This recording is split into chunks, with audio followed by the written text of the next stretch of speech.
যখন ব্যবহার করি নাই তাহলে আমার মিটারে তো বিল ওঠার কথা না। লাইট চালু করার আগে মিটার ইউনিট ঘুরতে দেয়। ব্যবহার না করলেও ঘুরছে বিদ্যুতের মিটার, ভুতুড়ে বিলে ক্ষুব্ধ গ্রাহকরা, হিসাব মেলাতে বাড়তি অর্থ আদায়ের অভিযোগ। চট্টগ্রাম বন্দরে জলাবদ্ধতায় নষ্ট পোশাকের কাঁচামাল সহ রপ্তানি পণ্য দায় নেবে না কর্তৃপক্ষ, সুরাহা চেয়ে মন্ত্রীকে চিঠি। বৃষ্টি কমায় বাজার থেকে নেমে গেছে পানি, কমেনি পণ্যের দাম, সরবরাহ ঘাটতির দাবি বিক্রেতাদের, নজরদারির দাবি ক্রেতাদের। ভাড়া ৩৬% কমিয়ে হজ ফ্লাইট পরিচালনা করতে চায় ইউএস বাংলা, মনোপলি ব্যবস্থা ভাঙবে বলছেন বিশেষজ্ঞরা। এবং খুলনায় ১৩ বছরেও শেষ হয়নি ৪ কিলোমিটার সড়কের সংস্কার, নির্মাণ ব্যয় ৯৮ কোটি থেকে বাড়িয়ে ২৮০ কোটি করার প্রস্তাব।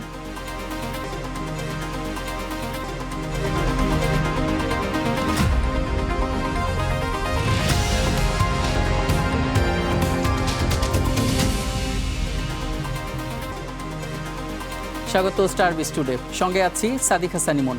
এতক্ষণ শিরোনাম শুনছিলেন, এবারে বিস্তারিত। জুন মাস আসলেই আলোচনায় ভুতুড়ে বিদ্যুৎ বিল। কেউ অভিযোগ করছেন অতিরিক্ত বিলের, আবার কেউ ব্যবহার না করলেও ঘুরছে বিদ্যুতের মিটার। সিস্টেম লস কমাতে এবং হিসাবের খাতা পূর্ণ করতে বিতরণ সংস্থাগুলোর কর্মকর্তারা গ্রাহকের ওপর বাড়তি বিল চাপাচ্ছে বলে অভিযোগ জ্বালানি বিশেষজ্ঞদের। বিস্তারিত মাজহার মাহবুবের প্রতিবেদনে। দেশের বিভিন্ন স্থানে আবারও আলোচনায় ভুতুড়ে বিদ্যুৎ বিল। পল্লী বিদ্যুৎ গ্রাহকদের সঙ্গে এ অভিযোগ রাজধানীর প্রিপেইড ও পোস্টপেইড গ্রাহকদেরও। মগবাজারের নয়টলা, মোহাম্মদপুর, তেজগাঁও সহ বেশ কয়েকটি এলাকার বাসিন্দাদের অভিযোগ ব্যবহার না করেও আসছে বিল, এমনকি অতীতের তুলনায় বেশি। পারি গেছি, তারপরও তো মিটারে বিল উঠিয়ে আছে 200। আমি তো এই 1.5 মাস চাই এলাম, আসি তো দেই ওই মিটারে পারিয়ে আছে, কমে নাই তো। তা আমি যখন ব্যবহার করি নাই তাহলে আমার মিটারে তো বিল ওঠার কথা না। ইউনিট আসে 50 ইউনিট, 40 ইউনিট এরকম আসে। আগের চেয়ে প্রায় 200-300 টাকা বাড়িয়ে গেছে। লাইট চালু করার আগে মিটার ইউনিট ঘুরতে দেয়। অভিযোগ নিয়ে অনেকে যাচ্ছেন বিতরণ সংস্থাগুলোর অফিসে, তবে সন্তোষজনক উত্তর না পাওয়ারও দাবি তাদের। সকালবেলা তার করছি, সন্ধ্যার সময় টাকা বই আনছি, 1000 টাকা বই আনছি, বরার পরে যা রিচার্জ করছি টাকা কারেন্ট আসলো না। আবার গিয়ে 1000 টাকা রিচার্জ করতে, এরপরে 230 আইসে। অফিসে জানাইছি, ওইটা কয়টা আমাদের করার কিন্তু না, এটা মিটারে কাটিয়ে আমরা কি করবো। জুন মাসে বিদ্যুতের দাম বাড়ানোর পর সারা দেশে আলোচনায় আসে ভুতুড়ে বিল। বিদ্যুৎ বিভাগের পক্ষ থেকে জানানো হয়, একদিকে স্ল্যাব পরিবর্তনের কারণে মিটার সার্ভারে ট্যারিফ সমন্বয়ে অসামঞ্জস্যতা রয়েছে, যা একেবারেই প্রযুক্তিগত। অপরদিকে পল্লী বিদ্যুৎ গ্রাহকদের সঙ্গে প্রমাণ মিলেছে করণিক ভুলেরও। এসব সমাধানে সরকারের মনিটরিং করা উচিত বলে মত বিশ্লেষকদের। মিটার ক্যালিব্রেশন ঠিক মতো করা আছে কিনা, এটাও একটা দেখার বিষয়। কাজে যে জায়গা থেকে বিভিন্ন কমপ্লেন আসতেছে, হ্যাঁ, গভর্নমেন্ট সেই কমপ্লেনগুলোতে কিছু কিছু স্যাম্পল নিয়ে দেখতে পারে, মিটারগুলো চেক করে যে মিটারগুলোর সমস্যা আছে কিনা। দু একটা জায়গায় তারা এক্সপ্লেনও করে দিতে পারে গ্রাহকদেরকে যে তাদের বিলটা কিভাবে হলো। জানা গেছে, অতীতে পোস্টপেইড মিটারে বকেয়া আছে এমন গ্রাহকদের প্রতি বছরই জুনে তালিকা করে পুরনো বকেয়া আদায় করে বিতরণ সংস্থাগুলো, যদিও এসব বকেয়ার হিসাব চলমান ব্যবহৃত ইউনিটের বাইরে। তবে সিস্টেম লস কমাতে ও জুন মাসে হিসাবের খাতায় লক্ষ্যমাত্রা অর্জনে বিতরণ সংস্থাগুলোর বিরুদ্ধে গ্রাহকের ওপর বাড়তি বিল চাপানোর অভিযোগও পুরনো। সে সমস্ত প্রতিষ্ঠানের ব্যক্তিবর্গ দিয়ে কমিটি করে যাচাই বাছাই করলে সরকার বিভ্রান্তির শিকার হবে। অতীতেও ঘটেছে, করোনাকালীন সময়ে ভুতুড়ে বিলের ব্যাপারে হয়েছে। 6 কোটি টাকা ওই 3 মাসে দেশ কোতে বেশি নেওয়া হয়েছিল। বর্তমান সরকার নতুন ক্ষমতায় এসছে, তার উচিত হবে যে থার্ড পার্টি দিয়ে এটা অনুসন্ধান করানো। যদিও এরই মধ্যে সংবাদ সম্মেলনে অভিযোগ স্বীকার করে সমাধানের আশ্বাসও দেন বিদ্যুৎ সচিব। অভিযোগ গ্রহণে বিদ্যুৎ বিভাগ থেকে চালু করা হয় সার্বক্ষণিক হটলাইন। মাজহার মাহবুব, স্টার নিউজ, ঢাকা। দর্শক, বিদ্যুতের ভুতুড়ে বিল এবং এই খাত নিয়ে আলোচনা করব একজন আমন্ত্রিত অতিথির সঙ্গে সংবাদের পরের অংশে। যাচ্ছি অন্যান্য খবরে। বিমান ভাড়া ৩৬% কমিয়ে হজ ফ্লাইট পরিচালনা করতে চায় ইউএস বাংলা এয়ারলাইন্স। এরই মধ্যে ধর্ম মন্ত্রণালয়ে এমন প্রস্তাব দিয়েছে তারা।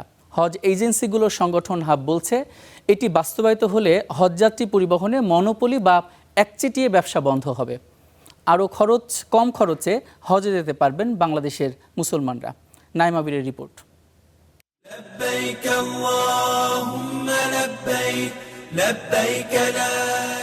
সামর্থ্যবান মুসলমানদের জন্য হজ ফরজ, কিন্তু প্রতিবেশী ভারতের মুসলমানদের তুলনায় সেই সামর্থ্য অনেক বেশি থাকতে হয় বাংলাদেশিদের, কারণ খরচ বেশি। হজযাত্রায় খরচের বড় একটি খাত বিমান ভাড়া। সৌদি এয়ারলাইন্স, ফ্লাইনাস ও বিমান বাংলাদেশ ছাড়া আর কোনো এয়ারলাইন্সের মাধ্যমে বাংলাদেশ থেকে হজযাত্রা করা যায় না। অভিযোগ আছে, প্রতিযোগিতামূলক না হওয়ায় বাড়তি ভাড়া আদায় করা হয়। 2023 সালে হজের বিমান ভাড়া ছিল 1,97,000 টাকা। অন্তর্বর্তী সরকারের আমলে সেটি কমিয়ে আনা হয় 1,67,000-এ। 2026 সালে তা আরও কিছুটা কমে হয় 1,54,000 টাকা। এমন প্রেক্ষাপটে 2027 সালে মাত্র 98,000 টাকায় হজ ফ্লাইট পরিচালনা করতে চায় ইউএস বাংলা এয়ারলাইন্স। এ বিষয়ে একটি প্রস্তাব ধর্ম মন্ত্রণালয়ে পাঠিয়েছে তারা। Hajj agencies association of Bangladesh HAAB বলছে, এটি বাস্তবায়িত হলে হজ ফ্লাইট পরিচালনায় মনোপলি ভাঙবে, আরও সাশ্রয়ী হবে হজ প্যাকেজ। ইউএস বাংলাও তো একটা আমাদের বাংলাদেশি এয়ারলাইন্স, সেই এয়ারলাইন্স যদি পারে অন্য এয়ারলাইন্স গুলো তো এই প্রতিযোগিতা আসা উচিত। এখন মুক্ত বাজার অর্থনীতিতে প্রতিযোগিতামূলক বাজার, সেখানে যদি একটা এয়ারলাইন্স কম টাকা পারে তো সেক্ষেত্রে হজযাত্রীদের জন্য এটা একটা বড় রকমের সুযোগ। আমাদের সকলের এই জায়গায় সহযোগিতা করা উচিত। 2023 থেকে সর্বশেষ 2026 পর্যন্ত টানা 4 বছর হজের কোটা পূরণ করতে পারেনি বাংলাদেশ। নাইম আবির, স্টার নিউজ, ঢাকা। টানা বৃষ্টিতে পানি জমে চট্টগ্রাম বন্দরে থাকা তৈরি পোশাক খাতের কাঁচামাল সহ নষ্ট হয়েছে রপ্তানিযোগ্য পণ্য। তবে এই ক্ষতির দায় নিতে নারাজ বন্দর কর্তৃপক্ষ। বিষয়টির সুরাহা চেয়ে চট্টগ্রাম মেম্বার সহ শীর্ষ ব্যবসায়ী সংগঠনগুলো নৌ পরিবহন মন্ত্রীকে চিঠি দিয়েছে। টানা 5 দিনের ভারী বর্ষণ, জলাবদ্ধতা আর উত্তাল সাগরের ত্রিমুখী প্রভাবে বিপর্যস্ত চট্টগ্রাম বন্দর। অতিবৃষ্টির কারণে বন্দরের বেশ কিছু কন্টেইনার ইয়ার্ডে তৈরি হয়েছিল জলজট। এতে নষ্ট হয়েছে কন্টেইনারের নিচের স্তরে রাখা সুতা, কাপড় তুলা ও ডাইং কেমিক্যালের মতো তৈরি পোশাক শিল্পের কাঁচামাল। এরকম দুর্যোগ অবস্থায় ডেলিভারি তো হলো না, কিন্তু ডেলিভারি না হওয়ার পরে আবার কন্টেনারের ভিতরে মালগুলো নষ্ট হয়ে গেল। এটাই সবচেয়ে কিন্তু দুঃখজনক। আমাদের শিপমেন্ট করার যে ডেটগুলি সেগুলি আমরা মিস করতে যাচ্ছি। সব কিছু মিলিয়ে এই যে একটা বড় ধরনের ক্ষতি আমাদের হলো, সেটা কিন্তু আমি ভাষায় প্রকাশ করতে পারবো না। এই ক্ষতি পুষিয়ে নিতে এরই মধ্যে সরকারের কাছে সাহায্য চেয়ে চিঠি দিয়েছে চট্টগ্রাম চেম্বার ও তৈরি পোশাক রপ্তানিকারক সংগঠনগুলো। যদিও এই ক্ষতির দায় অ্যাক্ট অফ গডের দোহাই দিয়ে এড়িয়ে যাচ্ছে চট্টগ্রাম বন্দর কর্তৃপক্ষ, যা নিয়ে অসন্তুষ্ট ব্যবসায়ীরা। সরকারের কাছে আবেদন জানাইছে লিখিতভাবে, এই যে অনাকাঙ্ক্ষিত ক্ষতির জন্য যেহেতু ব্যবসায়ীরা দায়ী না, এই ক্ষতি পুষিয়ে নেওয়ার ব্যবস্থা নেওয়ার জন্যই ওনারা অলরেডি একটা চিঠি দিয়েছেন এবং সরকারের সাথে এই ব্যাপারে যোগাযোগ রাখতেছেন। তো আমরা ওনাদের ইউজার, আমরা ওদের বায়ার, আমরা ওনাদের কাস্টমার, তো ওনাদের সার্ভিসের জন্য যদি আমরা ক্ষতিগ্রস্ত হই তো এটা তো দায়ভার তো না দেওয়াটা বা না দেওয়ার চেষ্টা করাটা, বলাটা তো শোভনীয় না। এদিকে সাগর উত্তাল থাকায় সোমবার পর্যন্ত চট্টগ্রাম বন্দরের বহির্নোঙরে পণ্য খালাসের অপেক্ষায় আছে 7টি পণ্যবাহী মাদার ভেসেল। সময় মতো পণ্য খালাস করতে না পারায় উৎপাদন ব্যাহত হচ্ছে বলে জানান ব্যবসায়ীরা। Syed Tamim Mahmud, Star News, Chattogram. পরিবেশ বান্ধব leadership in energy and environmental design LEED সনদ পেল দেশের আরও 4 কারখানা। এই কারখানাগুলো হলো Canvas garments private limited, Matrix sweater limited, Kodim textiles limited এবং কোডিম টেক্স লিমিটেড। এর মধ্য দিয়ে বাংলাদেশে এখন লিড সনদ পাওয়া কারখানার সংখ্যা 290টি। বর্তমানে প্লাটিনাম রেটেড কারখানা 125টি আর গোল্ড রেটেড কারখানা 145টি। বিশ্বের বেশ কিছু প্রতিষ্ঠান পরিবেশ বান্ধব সংস্থার সনদ দেয়। সেগুলোর মধ্যে অন্যতম যুক্তরাষ্ট্রের US green building council, USGBC যে সনদ দেয় সেটির নাম লিড।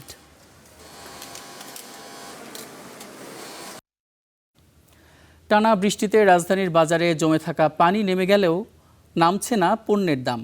বিক্রেতাদের দাবি, বৃষ্টি আর বন্যায় সবজি, ডিম, মাছের সরবরাহ ব্যাহত হয়, দাম বেড়েছে। আর ক্রেতাদের অভিযোগ, নিজেদের ইচ্ছে মতো দাম হাঁকেন খুচরা ব্যবসায়ীরা। ঢাকায় টানা কয়েকদিনের বৃষ্টির কারণে সৃষ্ট জলজট এখন আর নেই। এ কারণে রাজধানীর বাজারগুলোতে বেড়েছে ক্রেতা সমাগম। তবে বাজারে সাধারণ মানুষের দুর্ভোগ আর হতাশার যেন শেষ নেই। বাড়তি দামের দাপটে কি রেখে কি কিনবেন সেই চিন্তার ভাঁজ ক্রেতাদের কপালে। মাছ মাংস তো যাই না, জানি না, বলতে পারি না। ভাজি ভর্তা ডাল ভাজি খাই চলতেছি, একটা লাউ 70-80, তা আমাদের মতো গরিব মানুষের কি খাবে বলে। মাছে যারা বেচে এরা বলতেছে যে বৃষ্টির জন্য, আবহাওয়া খারাপের জন্য মাছ কম, আমদানির দাম বেশি। সবজিগুলোর কি বলতেছে দাম বেশি, মাছের আমদানি কম। খালি লতির একটু দাম কম আছে, আর সবে 80-90, 100। কাঁচা বাজারে কোনো সবজির কেজি 80 টাকার নিচে মিলছে না। কাঁচামরিচ, টমেটো সহ বেশিরভাগ সবজির কেজি প্রতি দামই সেঞ্চুরি হাঁকিয়েছে। 250 গ্রাম মরিচ নিলাম 30 টাকা দিয়া, তারপর হচ্ছে শসা নিলাম 120 টাকা কেজি, তাহলে তো অবশ্যই অনেক চড়া দামই নিতেছি। কম চায় না, বেশি চায়, বুঝছেন নি, যার চেহারা দেখে দাম চায়। মাছের দাম এখন বেশি, মূল বিষয়টা হচ্ছে বন্যা। বাড়তি ডিমের দামও।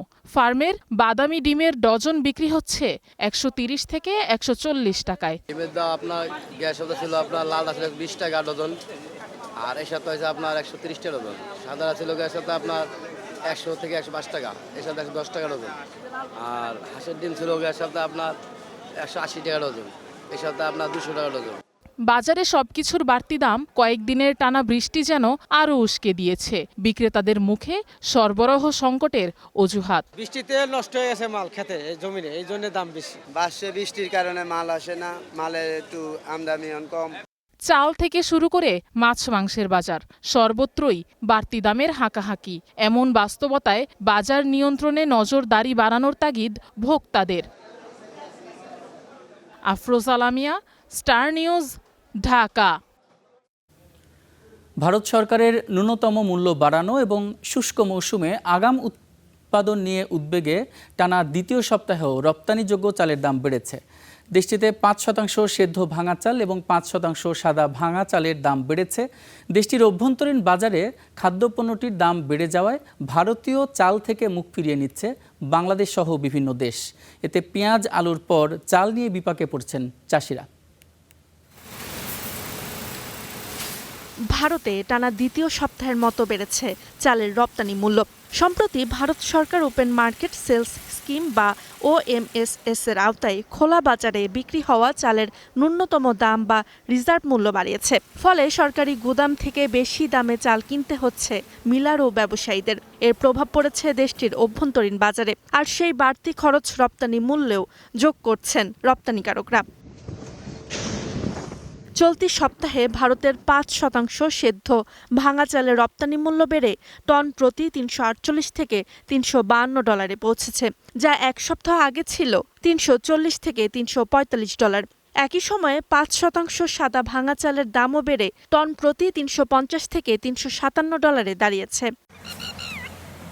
ভারতের কৃষি মন্ত্রণালয়ের তথ্য অনুযায়ী 5 জুলাই পর্যন্ত গ্রীষ্মকালীন ধান রোপণ হয়েছে 60 লাখ হেক্টর জমিতে, যা গত বছরের একই সময়ের তুলনায় প্রায় 13% কম। পাশাপাশি শুষ্ক আবহাওয়ায় ধান রোপণ কম হওয়ায় আগাম উৎপাদন নিয়েও তৈরি হয়েছে উদ্বেগ। ফলে দেশটির অভ্যন্তরীণ বাজারে চালের দাম বেড়ে যাওয়ায় রপ্তানিকারকরাও রপ্তানি মূল্য বাড়াতে বাধ্য হচ্ছেন। গত বছর হুট করেই ভারত সরকার পেঁয়াজ ও আলু রপ্তানিতে নিষেধাজ্ঞা দেয়। এতে বাংলাদেশের মতো ভারতীয় কৃষি পণ্যের উপর নির্ভরশীল দেশগুলো সরবরাহ সংকটে বিকল্প বাজার খুঁজতে শুরু করে। বাংলাদেশ ইতোমধ্যে সরকারি মজুদ বাড়িয়ে ভারত থেকে চাল আমদানি অনেকটাই কমিয়ে দিয়েছে।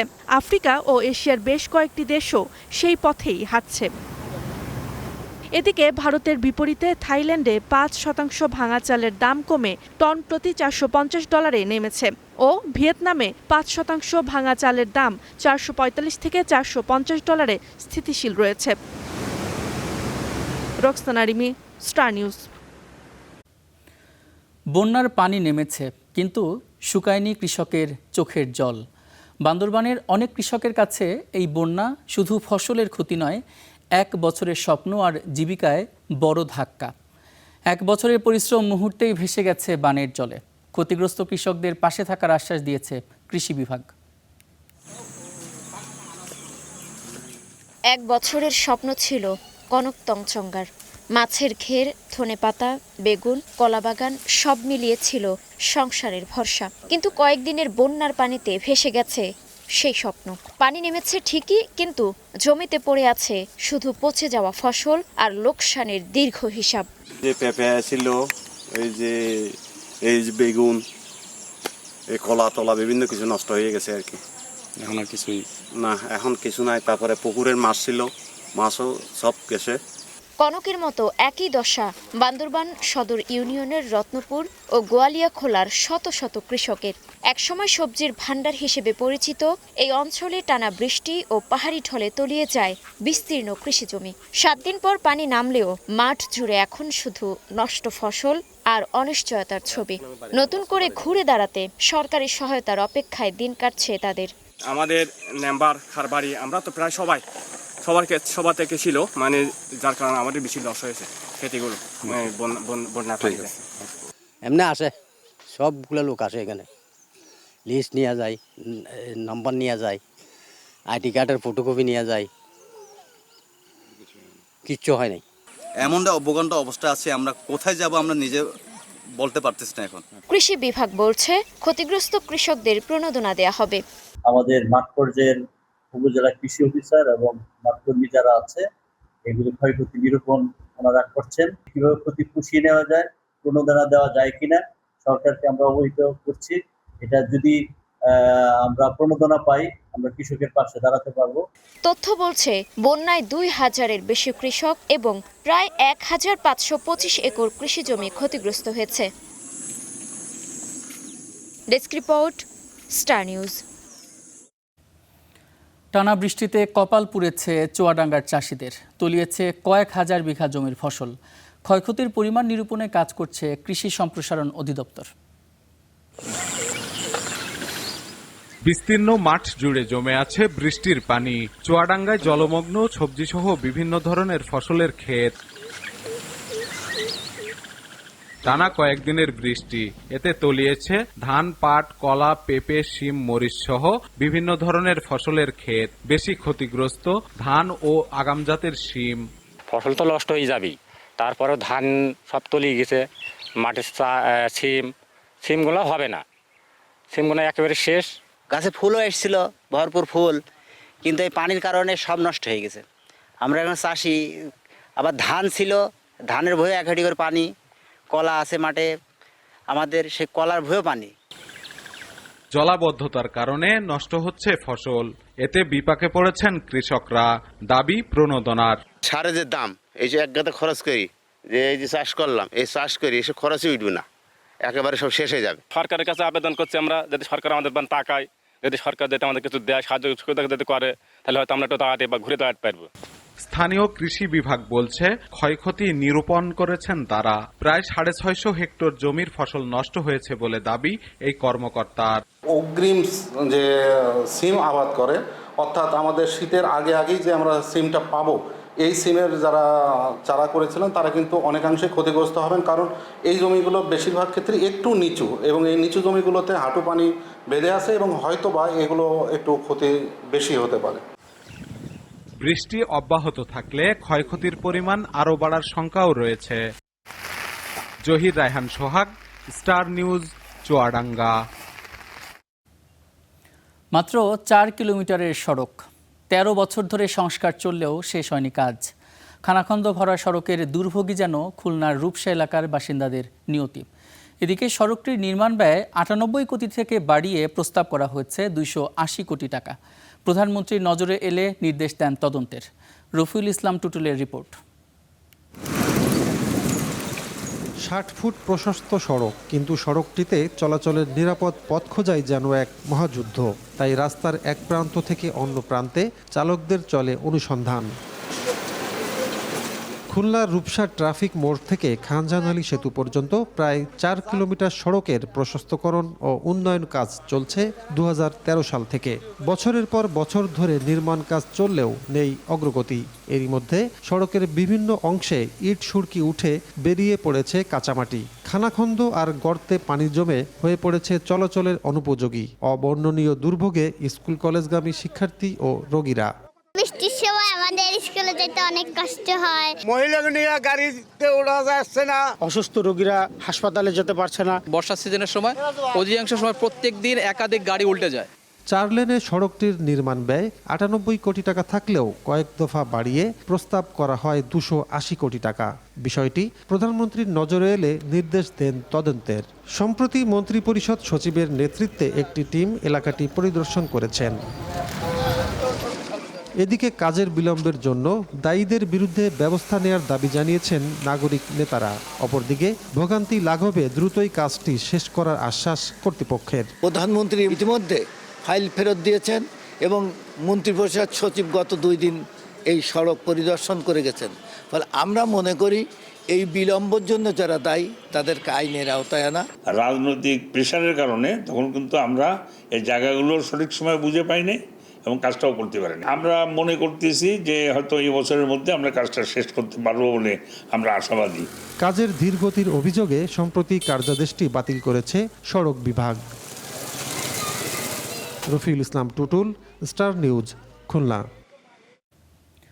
সৌদি আরবে ইনভেস্টর লাইসেন্সের সুযোগকে কাজে লাগিয়ে অনেক বাংলাদেশি এখন বৈধভাবে নিজের নামে বিভিন্ন ব্যবসা প্রতিষ্ঠান গড়ে তুলছেন, যা দেশের রেমিট্যান্স প্রবাহ বৃদ্ধিতে বড় ভূমিকা রাখছে। এই প্রক্রিয়ায় প্রবাসীদের শুরু থেকে শেষ পর্যন্ত ঝামেলাবিহীন কাগজপত্রের কাজ এবং সঠিক দিক নির্দেশনা দিয়ে সহযোগিতা করছে সৌদি বিজনেস কনসালটেন্ট এবং সাউদা ইনভেস্টমেন্ট কনসালটেন্টের মতো প্রতিষ্ঠানগুলো।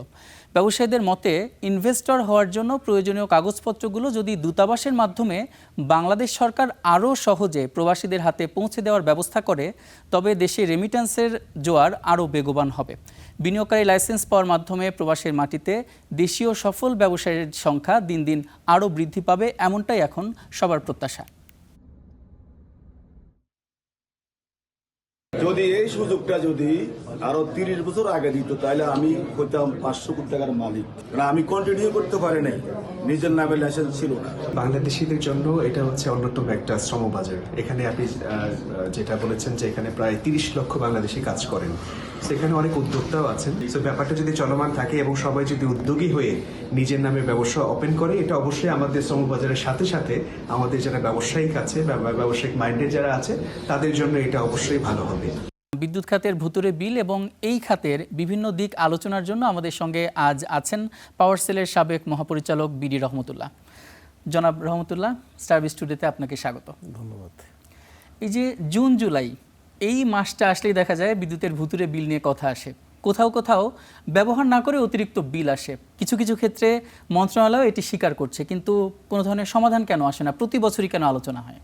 আসলে ব্যাপারটা হচ্ছে, আমি খাতের উপরেই বলবো, স্বচ্ছতা যেটা কমিটমেন্ট এবং স্বচ্ছতা নাই, না থাকার ফলে এই যে চুরি করার একটা প্রবণতা আছেই, এবং সেই চুরিটা কিন্তু শুধু যে লাইনম্যানরাই করে এটা কিন্তু না, এটা কিন্তু সর্বোচ্চ পর্যায়ে পর্যন্ত যায়। এই চুরিটার ফলে এই জিনিসটা কভার করার জন্য জুনের পরে তারা একটা ব্যাপক হামলা করে। এটা কিন্তু শুধু আপনি বিদ্যুৎ খাতের উপর দোষ দিয়ে লাভ নেই, সব খাতেই কিন্তু জুনের পরে হিসাব মিলানের একটা ব্যাপারটা আসে। অর্থাৎ যে ডেবিট এবং ক্রেডিট মিলানোর যে ব্যাপারটা আছে সেটা কিন্তু বিদ্যুৎ খাতে আছে। আর বিদ্যুৎ খাত যেহেতু একটা ব্যাপক প্রসারিত একটা খাত, এবং এখানে চুরি কিন্তু অনেক আগের থেকে চলে আসছে, এবং আমি যেটা বলছি ট্রান্সপারেন্সিটা এখনও স্থাপিত হয়নি।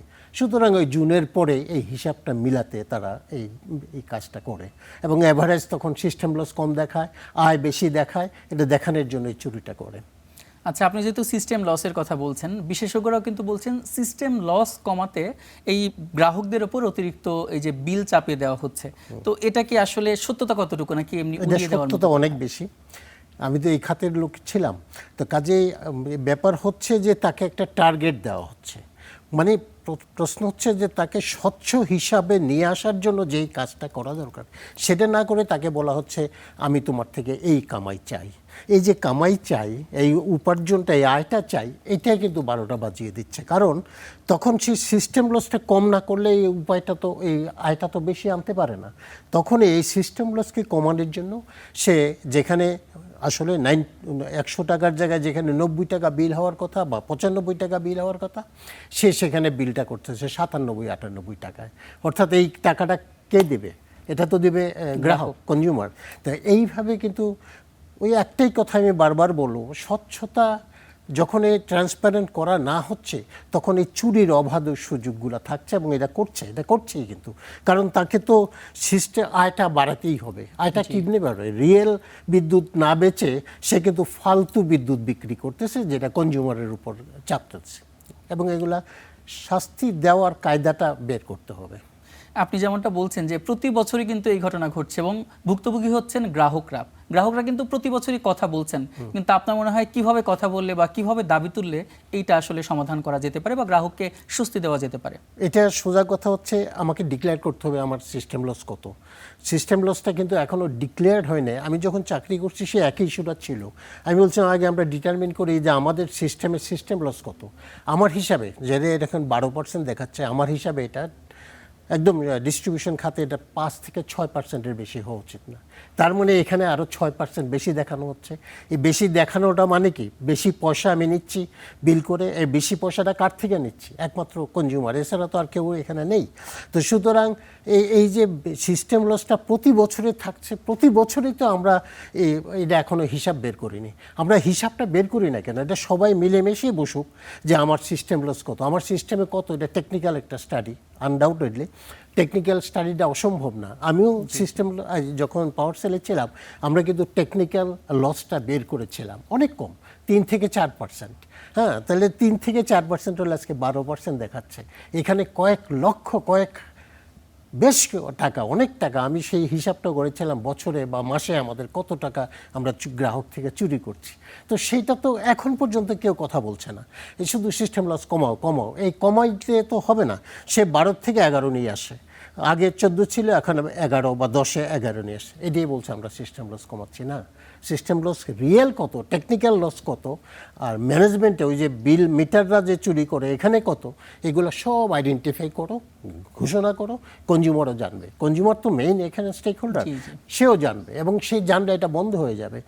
বারবার একটা কথাই আমি বলতে চাচ্ছি, আমাদের স্বচ্ছতা নেই। আমরা চ্যালেঞ্জ করতে পারি যে তোমার সিস্টেম লস কত আমাকে বলো, আমার বাড়িতে বিদ্যুৎ আনতে তোমার জেনারেশন থেকে এখানে কত লস হচ্ছে এটা আমি আগে জানতে চাই। এটা আগে জানাইতেই হবে, কনজিউমারকে এটা জানাতে। কনজিউমার এটা নিশ্চয়ই অধিকার। আপনার কাছে যে জানতে চেয়েছিলাম যে কনজিউমাররা তো কথা বলছেনই, কিন্তু আসলে কিভাবে কথা বলে বা কোন সংস্থায় কি উপায়ে কথা বললে এটি কার্যকরী একটি সমাধান পাওয়া এটা যে কনজিউমার্স অ্যাসোসিয়েশন একটা আছে, তারা স্পষ্টভাবে ডিক্লেয়ার করুক। বাংলাদেশ এনার্জি রেগুলেটরি ওখানে জাস্ট একটা মিটিং হয়, একটা ডিক্লেয়ার করে দেয় না, এখানে কনজিউমার অ্যাসোসিয়েশন থেকেই এটা ডিক্লেয়ার করুক যে আমরা প্রত্যেকটা সিস্টেমের জেনারেশনে কত লস হচ্ছে, ট্রান্সমিশনে কত লস হচ্ছে, তারপর ডিস্ট্রিবিউশন এখানে কত লস হচ্ছে এটা আমরা জানতে চাই, স্পেসিফিক, এবং এটা জানানো সম্ভব। যদি ওনারা না পারে, ওনারা টেকনিক্যাল লোক অনেক আছে, আমরাও অ্যাসিস্ট করতে পারি বিনা পয়সায়। সুতরাং সেটা যদি ডিক্লেয়ার হয়, আমি যদি জানি আমার বাড়িতে আসতে উৎপাদন থেকে এই পর্যন্ত লস হচ্ছে, তাহলে উৎপাদনে কত কত উৎপাদন হলো আর আমার বাড়িতে কত আসলো, আমি তো এটা জানতে পারবো। জানলেই আমি লসটা বের করতে পারবো। এখানে 5-6%-এর বেশি হবে না, আমি নিশ্চিত। তাহলে নিশ্চয়ই কনজিউমারদের সেই অভিযোগটা দূর হবে অনেকটাই। আর এদিকে মন্ত্রণালয় বলছে কিছু জায়গায় করণিক ভুল হয়েছে, মানে টাইপিং মিস্টেকের কারণে বিলটা বেড়ে যায়।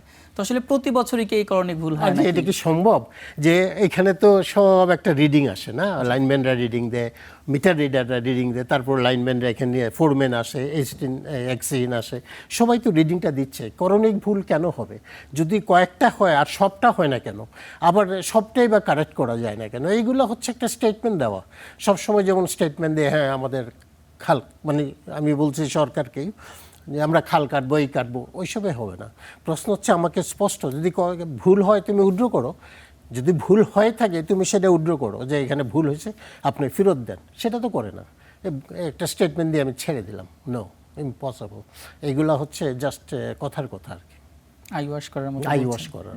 এই যে প্রিপেইড মিটার সার্ভার ব্যবস্থাপনা আসছে, আবার ডিজিটালাইজেশন করা হচ্ছে, এগুলো আসলে আমাদের যে বিদ্যুৎ আছে সেই বিদ্যুৎ বিভাগ আসলে এগুলো কতটুকু পুরোপুরি ক্যারি করতে সক্ষম হচ্ছে?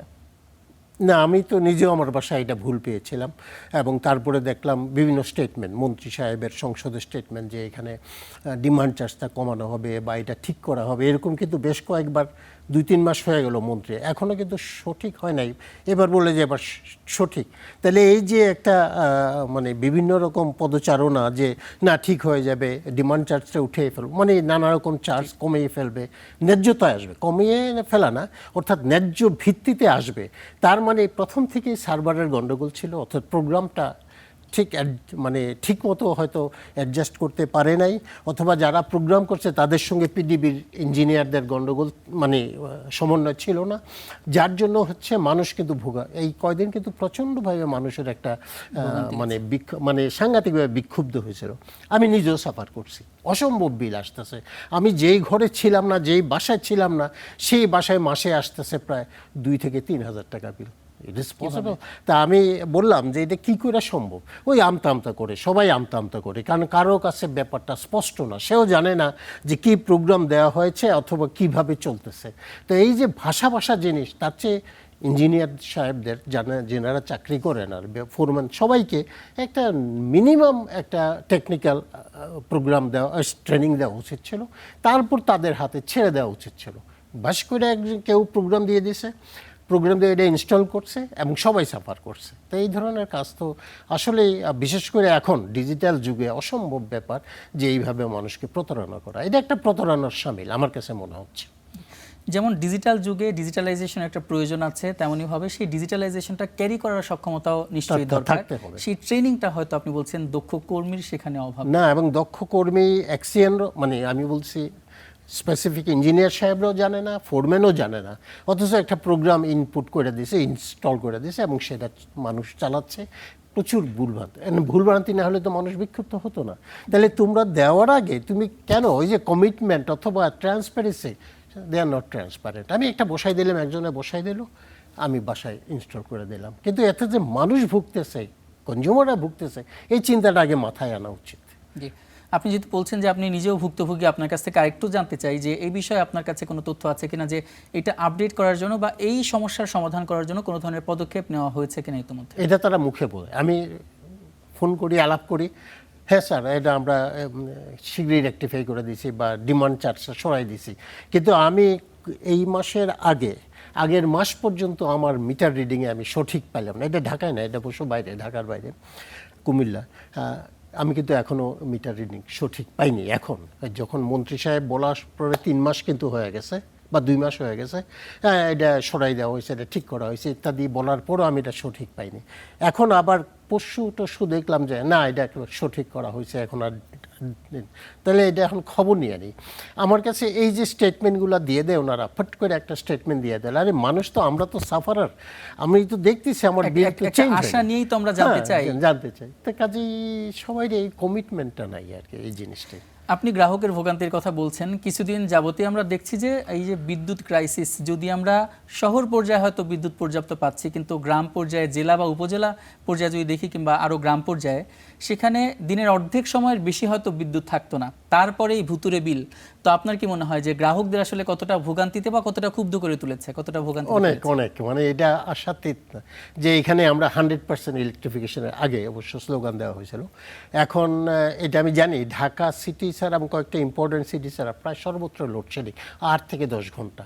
তো একটা বাড়িতে যদি একটা মানুষ যদি 8 থেকে 10 ঘন্টা বিদ্যুৎ না পায় একটা এলাকা, সে এলাকার কোনো কিছুই তো হবে না। এমনি জীবনের কথা বাদ দেন, তো আজকে তো ইলেকট্রিক সাপ্লাই হচ্ছে একটা এসেন্সিয়াল আর্জেন্ট সাপ্লাই, তো সেখানে তো কৃষি হবে না, অনেক কিছুই হবে না, কলকারখানা ছোটোখাটো যা আছে সেগুলো চলবে না, এবং সেই বিদ্যুৎ আমরা টাকা দিচ্ছি, আমরা বিল দিচ্ছি, তো সব কিছু দেওয়া সত্ত্বেও আমরা যদি বিদ্যুতের সার্ভিসটা না পাই, তাহলে এই বিদ্যুৎ রাখার মানে কি?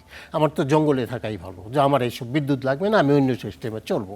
বিদ্যুতের সাপ্লাই দিচ্ছি, পয়সা দিচ্ছি, সব দিচ্ছি, বিদ্যুৎ নাই, হবে না তো। যে সাপ্লাইয়ের কথা যেহেতু বলছেন, কিছু কিছু কোম্পানির সাথে এই যে বিদ্যুৎ কেনার দীর্ঘ চুক্তি আছে, তো এই মেয়াদ শেষ না হওয়া পর্যন্ত কি খরচ দিতে হবে, নাকি এমন কোনো সিস্টেমে সরকার যেতে পারবে যে মানে নো ইলেকট্রিসিটি নো পেমেন্ট, এই ধরনের কোনো সিস্টেমে যেতে পারবে কিনা? কেন পারবে না?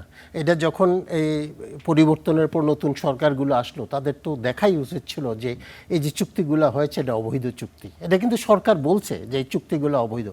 তখন তো রিভিউ করার ব্যাপারটা আসে। আমরা তো অনেক কিছু রিভিউ করছি, রিভিউ করে বাতিল করছি অথবা চেঞ্জ করছি। রিভিউ করে বলতে পারতো না এটা তো এই যে নো ইলেকট্রিসিটি মানে ক্যাপাসিটি চার্জ যেটা বলা হচ্ছে, ইলেকট্রিসিটি না থাকলেও বিদ্যুৎ দিতে হবে, এটা তো একটা সম্পূর্ণ অবৈধ। ঠিক আছে, ওদের একটা ডিমান্ড আছে, আমি তো এটা ইনস্টলেশন ব্যাংক থেকে লোন নিয়েছি, বসাইছি, আপনারা যদি বিদ্যুৎ না নেন তাহলে আমার তো লস হবে। কিন্তু এটা তো কথা না, আমার তো দেখতে হবে রাষ্ট্রীয় স্বার্থ, জনগণের স্বার্থ। তো কাজেই এখানে রিভিউ করার সম্পূর্ণ স্কোপ থাকা সত্ত্বেও আমার কাছে মনে হচ্ছে এই যে এটা তো একটা বিরাট সিন্ডিকেট, কিন্তু পাওয়ার স্টেশন যারা বসিয়েছে, তো এই সিন্ডিকেটের দখলে সব সরকারে থাকে। এই সরকারও যে সিন্ডিকেটের দখলে নাই তাই নাই, আমি বিশ্বাস করি না। কারণ সিন্ডিকেটের দখলে না থাকলে ওরা কেন ওদেরকে ডেকে রিভিউ করে না, রিভিউ করে নো ইলেকট্রিসিটি নো পেমেন্ট, এই সিস্টেম তো করাই যায়, তাহলে এটা করে না কেন? করার একটাই উত্তর যে আড়ালে কি হচ্ছে, আড়ালে কি কথা হচ্ছে, ও তাদেরকে আর কত ইয়া করবে। অনেক কোটি কোটি টাকা তারা উপার্জন করছে, এই দেশের টাকা, এই বিদ্যুৎ খাতের টাকা দিয়ে তারা বিদেশে মানে ধনী হয়েছে। এরকম বিগত দিনগুলোতেও যেটা দেখেছি। আপনি ক্যাপাসিটি চার্জের কথা বলছিলেন, ক্যাপাসিটি চার্জ আসলে কিভাবে কমিয়ে আনা সম্ভব? একদম বাতিল করে দেবে, আর কিচ্ছু না। ক্যাপাসিটি চার্জ রিভিউ করে ওইটা বাতিল করে দেবে। ওইটাতে সোজা কথা আসবে, ইলেকট্রিসিটি না থাকলে তোমাকে পেমেন্ট করবো না, বাস ক্যাপাসিটি চার্জ শেষ। ক্যাপাসিটি চার্জ ছাড়াও তো ইলেকট্রিসিটি কন্ট্রাক্ট হয়। তা এটা গত সরকারের সময় সমস্ত সুযোগ দিচ্ছে, সমস্ত পাওয়ার স্টেশনগুলোই যে ক্যাপাসিটি চার্জটা ইন্ট্রোডিউস করে দিছে। ঠিক আছে, ওটা সরকারের চরিত্র আমরা জানি এবং ব্যবসায়ীরা তাদের দুস্থ ছিল, ঠিক আছে। কিন্তু আজকে পরে দুইটা সরকার আসলো, কিন্তু একটা ইন্টারিম, একটা বর্তমান সরকার, কেউই তো এটাকে ধরলো না। আর এটা তো সবাই তারা চিৎকার করছে যে এটা একটা অবৈধ চুক্তি, এই চুক্তিকে আমাদের সরাইতে হবে। তো আপনারা কি করলেন? কিছুই তো করলো না। তো কাজেই আমরা ধরে নেই এই দেশ সিন্ডিকেটের দখলে এখনও আছে। সেই সিন্ডিকেটটা ভাঙাই আসলে মূল জরুরি লক্ষ্য হওয়া উচিত, জরুরি কর্তব্য। এই যে সাম্প্রতিক সময়ে যে বিভিন্ন ধরনের দুর্যোগ হচ্ছে, তো দুর্যোগ পরিস্থিতি সামাল দিতে বিদ্যুৎ সঞ্চালন মানে যথেষ্ট হবে কিভাবে আপনার মনে হয়? যথেষ্ট সক্ষম আছে কি এই বিদ্যুৎ ক্যাপাসিটি বা যে সিস্টেম আছে, নাকি কি করা যেতে পারে? এখন এই সিস্টেমকে ভাঙতে গেলে একটা সাংঘাতিকভাবে বড়, এটা আমরা অনেক আগে, আমি বলছি তখন 85-86-এ আমরা একটা প্ল্যান নিয়েছিলাম যে আমরা এই সিস্টেমটাকে আন্ডারগ্রাউন্ড করে ফেলবো। তো এটা খুব একটা সাংঘাতিক অভিলাষী একটা প্রোগ্রাম, কিন্তু আমরা শুধু বিদ্যুৎ খাতের কথা বলিনি, আমরা একটা নিচে আন্ডারগ্রাউন্ডের কি বলে এটাকে, ওই যে চ্যানেল করবো আর কি, সেখানে সব সার্ভিস থাকবে, টিএনটি, ইলেকট্রিক সাপ্লাই। এছাড়া আপনি বাইরে যদি যান দেখবেন যে ডেভেলপড কান্ট্রিতে কোথাও উপরে আপনার ওভারহেড কিছু দেখবেন না, তাদের সমস্ত সার্ভিসগুলোকে আন্ডারগ্রাউন্ডে একটা প্যানেলে সুন্দর করে সিস্টেম করে নিছে। আমরা এটা চেয়েছিলাম, এটা যদি তখন থেকে শুরু হতো আজকের দিনে কিন্তু এটা শেষ হয়ে যেত। টিএনটি নিচে যাবে, ডিশ নিচে যাবে, তারপরে পানির পাইপ নিচে যাবে, গ্যাস নিচে যাবে, আমাদের ইলেকট্রিক সাপ্লাই নিচে যাবে, এইগুলা সব একটা চ্যানেলের ভিতরে একটা সাপ্লাই লেভেল করে চলে যাবে। এটা তো শুরু করতে হবে।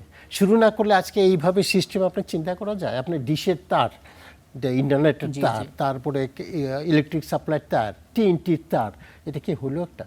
এটা তো কোনো সিস্টেম হলো না। আমি যদি ডেভেলপ করেছি, আমরা অনেক কিছু করবো, সিঙ্গাপুর বানাবো, সুইজারল্যান্ড বানাবো, আরে বানানোর আগে তুমি ক্ষুদ্র ক্ষুদ্র তুমি একটা এরিয়া বেশি শুরু করো যে এই জায়গায় আমরা এইভাবে আন্ডারগ্রাউন্ড করি। আসলে সব মিলিয়ে সেটা হচ্ছে আমাদের যে সমস্যা, সেই সমস্যাগুলো চিহ্নিত করতে হবে এবং সেই সমস্যা সমাধানের জন্য একটা সুদূর প্রসারী পরিকল্পনা করতে হবে, মাস্টার প্ল্যান করতে হবে। এবং তারপরে এই যে যেমন বলছি যে সক্ষম একটি বিদ্যুৎ ব্যবস্থা, ইলেকট্রিসিটি সিস্টেম বাংলাদেশে চালু হবে। আবার সেই সাথে আপনি যেমন বলছেন যে এই যে ভুতুরে বিলের ব্যাপার এবং বিদ্যুৎ খাতের যে অসামঞ্জস্যগুলো আছে সেগুলো যাতে খুব দ্রুতই দূর হয়, এটাই আমাদের প্রত্যাশা।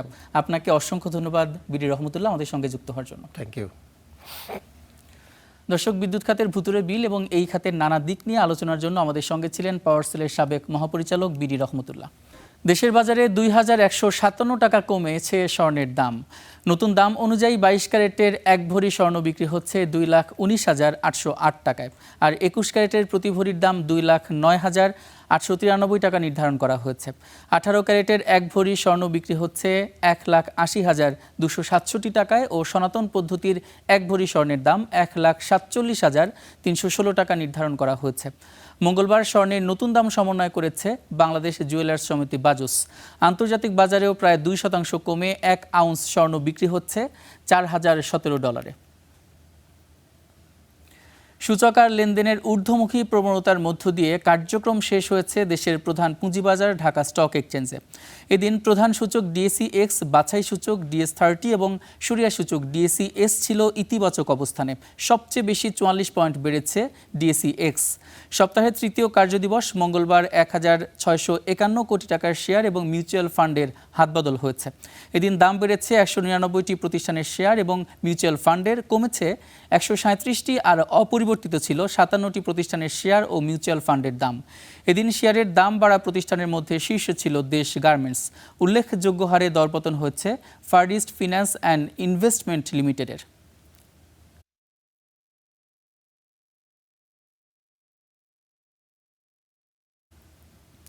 হরমুজ প্রণালী যুক্তরাষ্ট্রের নিয়ন্ত্রণে থাকবে।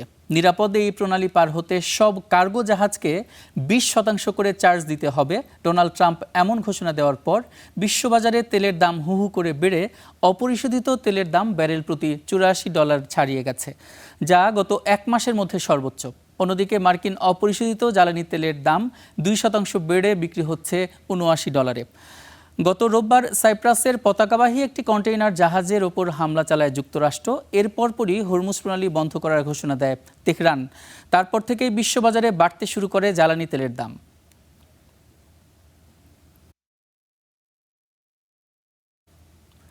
ট্রাম্পের হুমকির পর তেলের দাম বাড়ায় এশিয়ার শেয়ার বাজারে ধস নেমেছে। আজ লেনদেনের শুরুতেই চরম অস্থিরতার মধ্য দিয়ে জাপানের বাইরের এশিয়া প্রশান্ত মহাসাগরীয় অঞ্চলের MSCI সূচক প্রায় কমে গেছে 1.7%। বিশেষ করে তাইওয়ান ও দক্ষিণ কোরিয়ার শেয়ার বাজারে বড় পতন 3% এবং 5% ছাড়িয়েছে। এছাড়া জাপানের নিক্কেই সূচক কমেছে 0.8%। তবে আমদানি রপ্তানির ইতিবাচক পরিস্থিতির কারণে চীনের বাজারে পতনের প্রভাব তুলনামূলক কম ছিল।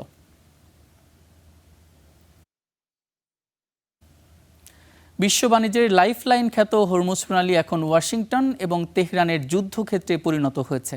বেআইনিভাবে জাহাজে চলাচলের অভিযোগে ইরান এই পথ বন্ধ করার পর ট্রাম্প প্রশাসন সব কার্গো জাহাজে 20% চার্জ আরোপ এবং এই জলপথের নিয়ন্ত্রণ নেওয়ার ঘোষণা দিয়েছে। পাল্টা জবাবে ইরান বলছে এই প্রণালী থাকছে তাদের নিয়ন্ত্রণেই। এই প্রণালী ঘিরে নতুন করে উত্তেজনায় ব্যারেল প্রতি $14 বেড়ে গেছে জ্বালানি তেলের দাম। বিশ্ববাজারে জ্বালানি তেল সরবরাহের অন্যতম জলপথ হিসেবে পরিচিত হরমুজ প্রণালী। এই প্রণালী নিয়ন্ত্রণ ইস্যুতে ইরান আর যুক্তরাষ্ট্রের রণক্ষেত্রে পরিণত হয়েছে হরমুজ।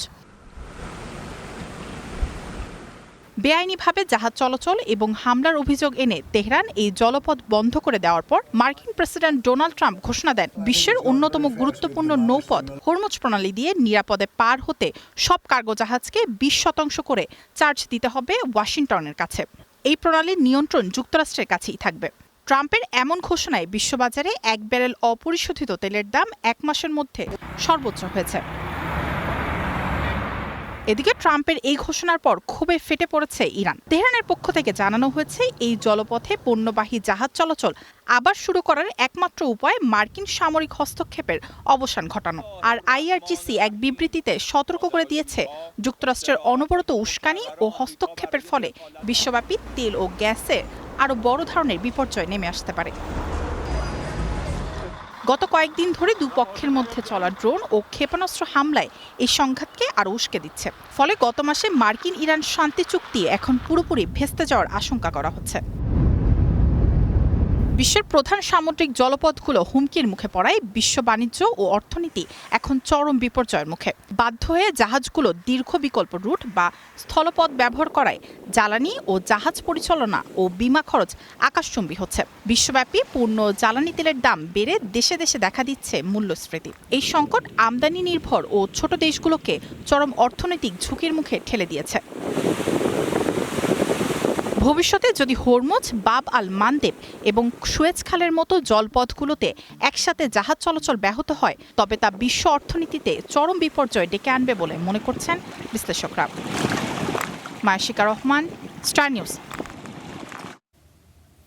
এই ছিল স্টার টুডে। এতক্ষণ সাথে থাকার জন্য অসংখ্য ধন্যবাদ।